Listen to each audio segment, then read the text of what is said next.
নমস্কার, কেমন আছেন সবাই? আমার রান্নায় আপনাদের আজকে বানাবো পেঁপের কোপ্তা। এর জন্য প্রথমে কিছুটা পেঁপে কুড়িয়ে নেব, তার সঙ্গে পেঁয়াজ কুচি, কাঁচা লঙ্কার কুচি, লবণ, বেসন, হলুদ গুঁড়ো, জিরে গুঁড়ো, ধনে গুঁড়ো। এরপর সামান্য জল অ্যাড করে ভালো করে মাখিয়ে নেব।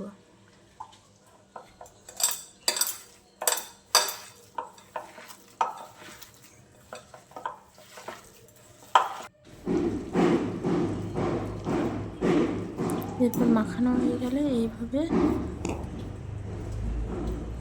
তৈরি করে নেব ভাজার জন্য। দেখুন, এইভাবে সবগুলো তৈরি করে নেব।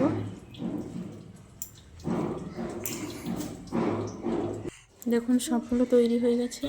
এরপর কড়াইতে তেল দিয়ে দেব।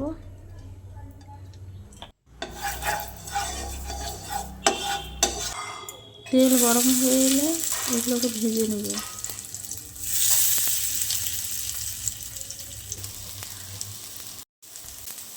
এক পাশ হয়ে এলে আরেক পাশ এইভাবে উল্টে দেব।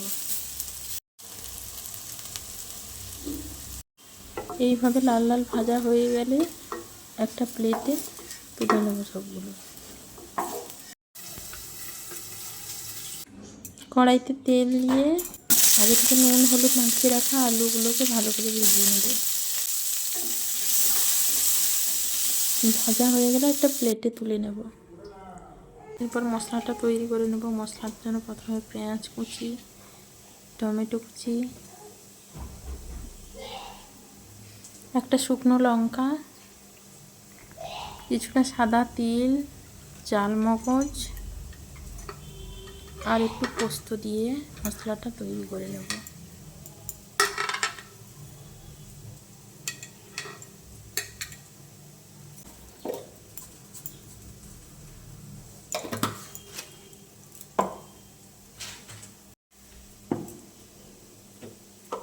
দেখুন, আমার মশলা তৈরি হয়ে গেছে। এরপর কড়াইতে তেল দিয়ে রঙের জন্য সামান্য চিনি দিয়ে দেব।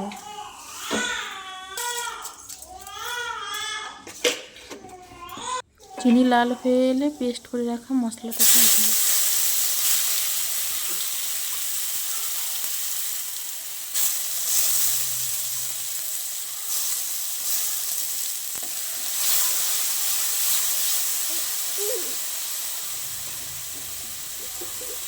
এরপর এতে লবণ, হলুদ গুঁড়ো,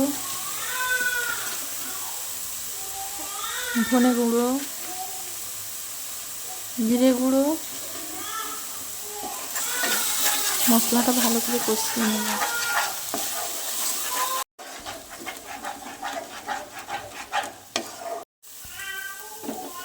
কষানো হয়ে গেলে ভেজে রাখা আলুগুলোকে দিয়ে নেড়ে চেড়ে নেব। পরিমাণ মতো জল দিয়ে দেব।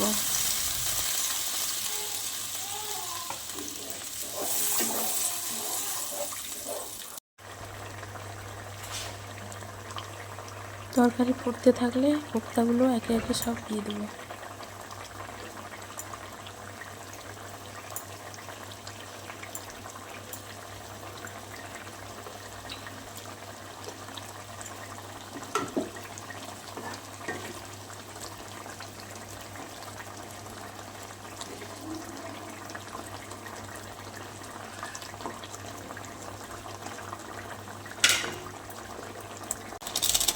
গরম মশলা দিয়ে দেবো।